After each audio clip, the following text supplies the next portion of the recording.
할렐루야! 우리 순복음 도봉교회 성도 여러분, 오늘 여러분과 함께 큐티를 담당할 우리 네 분의 우리 교육자들 같이 인사하겠습니다. 할렐루야! 할렐루야. 누가복음 3장 15절부터 38절의 말씀을 가지고 예수님의 세례와 족보에 대해 오늘 하나님의 말씀을 같이 나누고자 합니다. 저희들이 이와 같이 모임을 하게 된 이유는 사실 큐티가 쉬운 건 결코 아닙니다. 하지만 하나님의 말씀에 집중하다 보면 아는 만큼 더 배우는 재미도 커질 거라고 생각합니다. 그래서 저희들이 큐티를 공부하면서 성도님들과 함께 저희들이 이렇게 공부하는 것들을 좀 나누고자 합니다. 자, 오늘 먼저 박진석 목사님께서 누가복음 3장 15절부터 38절의 말씀을 우리 전체적인 개관을 잠깐 나누도록 하겠습니다. 네, 누가복음 3장 15절에서 38절까지의 내용은요, 크게 세 부분으로 나눌 수 있습니다. 제일 먼저는 누가복음 3장 15절부터 20절까지 내용인데요.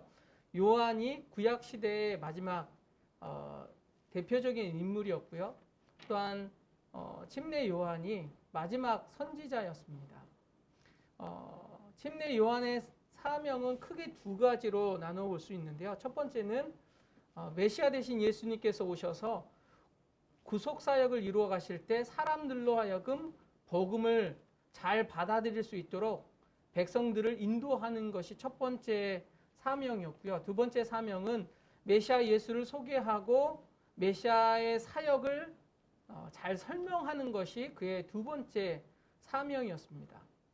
두 번째 부분은요, 누가복음 3장 21절부터 22절까지의 내용인데요. 이것은 예수님이 이제 드디어 공생애를 시작하실 때 사명을 받는 부분입니다.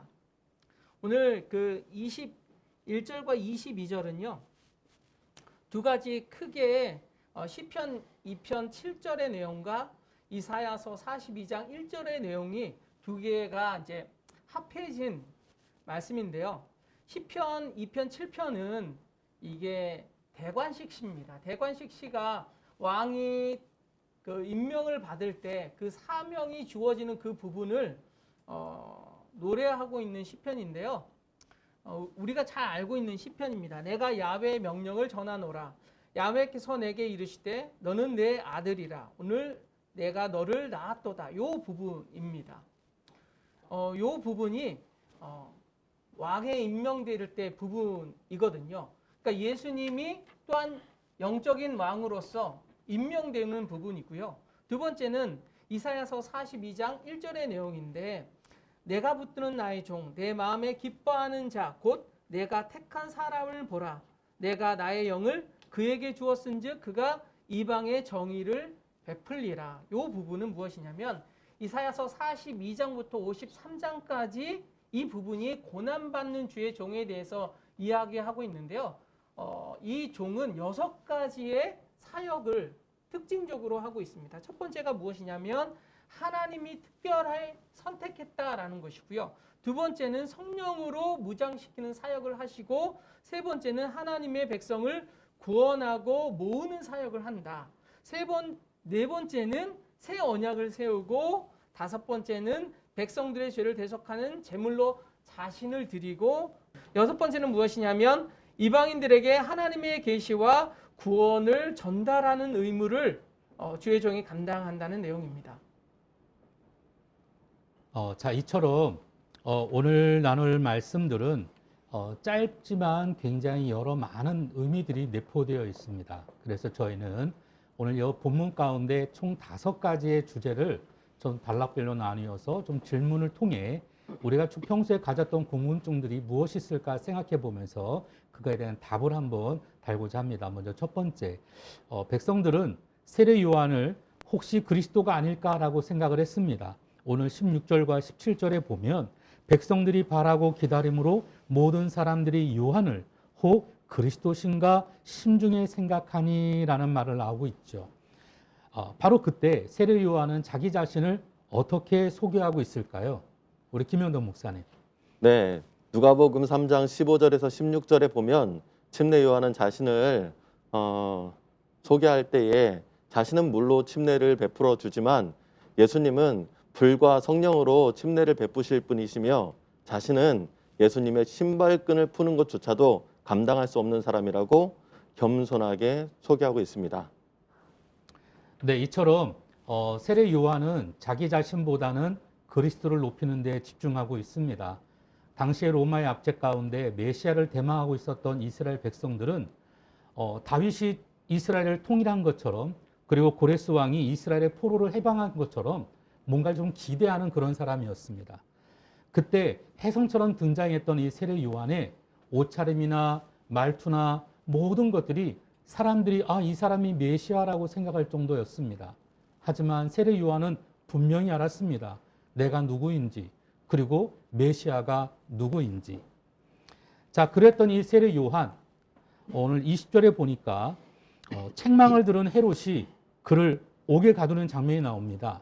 왜 그랬을까요? 우리 김용선 전사님. 네, 먼저 질문에 대한 답으로 성경 19절을 한번 눈으로 여러분들도 한번 찾아보세요.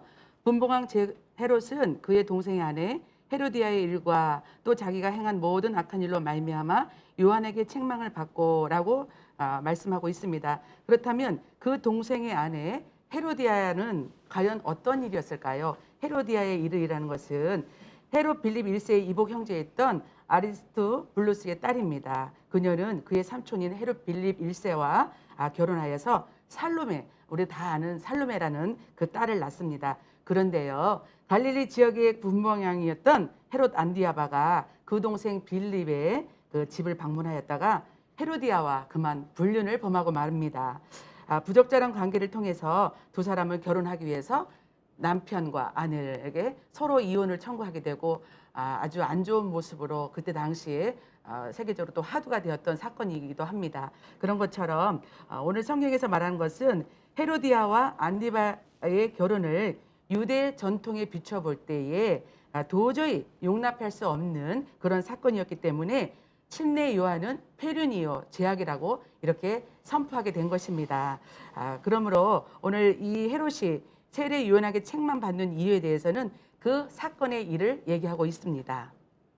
네, 세례 요한 짧은 삶이었지만 그러나 그가 남겼던 족적은 참 큽니다. 에베소서에 보면 사도 바울이 에베소에 갔을 때 이미 그곳에 복음이 있었다라고 설명합니다. 그 이유는 세례 요한이 전했던 그 복음이 그곳까지 전달이 되었다라는 것이죠. 예수님께서도 세례 요한을 표현하기를 누가복음 7장 26절에 여자에게서 난 사람들 가운데 세례 요한보다 더 큰 사람이 없다라고 표현할 정도였습니다. 자, 예수님께서 세례를 받으시고 기도하시고 일어날 때 어떤 일이 일어났을까요? 우리 21절부터 22절 말씀, 우리 박진선 목사님. 네, 성경 말씀에 보시면 하늘이 열리고라고 나와 있는데요. 이 하늘이 열리다는 것은 무엇이냐면 계시가 시작되었다라는 것이죠. 계시가 무엇입니까? 어떤 하나님의 말씀이 인간들에게 선포되는 것입니다. 그 선포된 말씀이 무엇이냐? 너는 내 아들이라 내가 너를 기뻐하노라.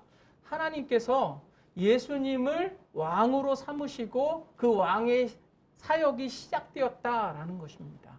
드디어 예수 그리스도 메시아가 오셔서 그 대망했던 메시아가 사역을 시작하는 부분입니다.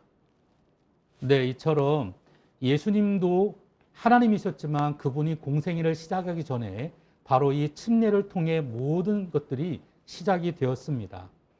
지금 코로나로 인해서 우리가 예배할 수 없다, 또 오늘 우리가 환경이 어렵다라고 말을 하지만 오늘도 우리 예수님이 침례 받으시는 것처럼 우리 또 예배하는 그 공간 속에, 그리고 우리가 기도하며 찬양하는 그때 오늘도 내가 너를 사랑하는 아들이다, 내가 너를 좋아한다고 하는 오늘도 그 하나님의 음성을 듣는 것처럼 우리도 하나님 말씀에 집중할 때 주님과 동행하는 귀한 날이 되지 않을까 싶습니다. 네 번째로 예수님께서는 굳이 하나님이셨던 그분이 꼭 침례를 받으실 필요가 있었을까요? 네, 죄 없으신 예수님께서는 사실 침례를 받을 필요는 없었습니다. 그런데 예수님의 침례의 의미는 개인의 사생활을 끝내고 공생애를 시작하는 구속사적인 그 수행할 메시아의 오심을 시작되었음을 알리는 하나의 일입니다. 그런 것처럼 하나님의 의를 온전히 이루기 위한 절차였고요.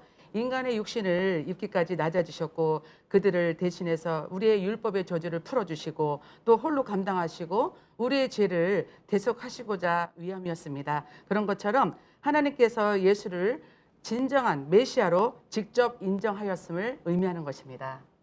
자, 그렇다면 마지막으로 예수님의 육신의 아버지는 누구일까?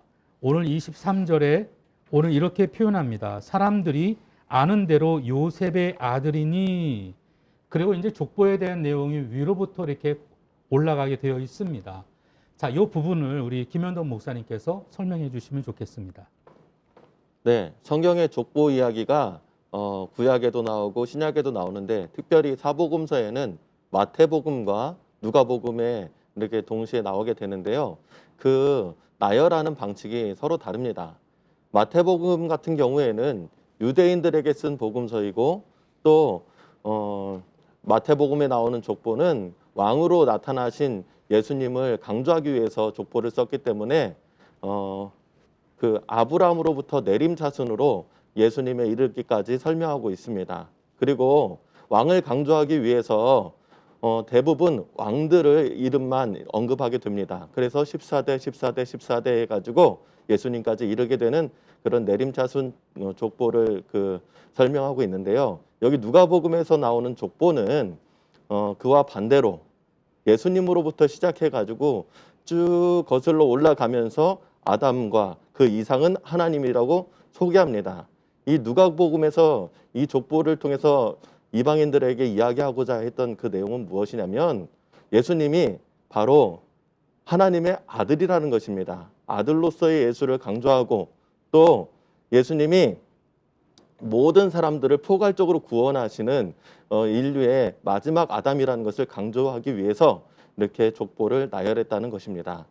특별히 족보라는 것은 내가 어느 가문에 속해 있다라는 것을 강조하기 위해서 쓰여진 책입니다. 그렇기 때문에 우리가 이 족보를 통해서 우리가 이름을 계속 읽고 누가 누구를 낳고 누가 누구를 낳고 이것 때문에 족보를 보는 것이 상당히 힘들고 어렵게만 다가오는데요. 이 족보의 이름들마다 다 의미가 있고 삶이 있는 것입니다. 그 족보 속에 나의 이름이 적혀 있다면 얼마나 좋을까요? 계시록에 보면 생명록 책에 구원받은 사람들의 이름이 나타난다고 합니다. 그 계시록에 나오는 그 이름, 그 생명록 책에 나의 이름이 기록되어 있음을 우리는 기뻐해야 될 것입니다. 나의 의로 내가 그 생명록 책에 이름이 기록되어진 것이 아니라 예수 그리스도의 그 십자가 대속 인하여서 내가 생명록 책에 기록되어 있다는 것을 기억하시고 우리 하나님께 감사하는 삶을 살아야 할 것입니다. 아멘. 네, 감사합니다. 오늘 이처럼 누가복음 3장 15절부터 38절까지의 말씀을 정리해 보면서 세례 요한과 그리고 공생애를 시작하시는 바로 이 예수 그리스도, 오늘도 그분의 모습들을 잘 살펴보았습니다. 오늘 우리에게 주시는 말씀, 그리고 이것이 어떤 교훈을 주고 있고 또 이것을 통해 우리가 어떤 삶을 살아야 할지 우리 김용순 전사님부터 우리 한 말씀 해주시죠. 네, 오늘 말씀을 통해서 적용해 볼 저 개인적인 또 그런 말씀은 본문의 족보 명단을 통해서 하나님이 우리에게 질문하시는 것을 느꼈습니다. 너의 이름은 과연 어디에 있느냐? 우리에게 묻고 계시는 것 같습니다. 가나안 출발을 할 때 민수기 1장과 민수기 26장에 보시면 가나안 입성을 통해서 족보의 명단 들어갔던 사람과 죽음 생과 사의 갈림길에 있던 사람들을 우리는 보게 됩니다. 성경에서요. 그런 것처럼 우리의 이름이 과연 어디에 있느냐, 생명의 자리에 있느냐, 죽음의 자리에 있느냐. 오늘 저와 여러분에게 지금 이 순간에 하나님은 묻고 계십니다. 여러분, 사랑하는 우리 두 분께 성도 여러분은 지금 과연 어느 자리에 계십니까? 우리 둘째 아담이신 예수님 안에서 우리가 하나님이 우리를 부르시고 지명하시고 또 이렇게 자녀 삼아주신 그 은혜가 여러분들 가정과 자녀의 삶 가운데에 함께 하시기를 소망해 봅니다. 네, 감사합니다. 우리 다른 분은 또 어떻게 느끼셨나요? 네, 저는 15절의 말씀을 생각해 봤는데요. 백성들이 바라보고 기다림으로 모든 사람들이 요한을 혹 그리스도신가 심중에 생각하니 백성들이 메시아를 대망했다라는 것이죠. 그래서 요한이 나타났을 때 그리스도신가라고 생각했다라는 것입니다. 그들은 다 메시아를 기다렸다라는 것이죠.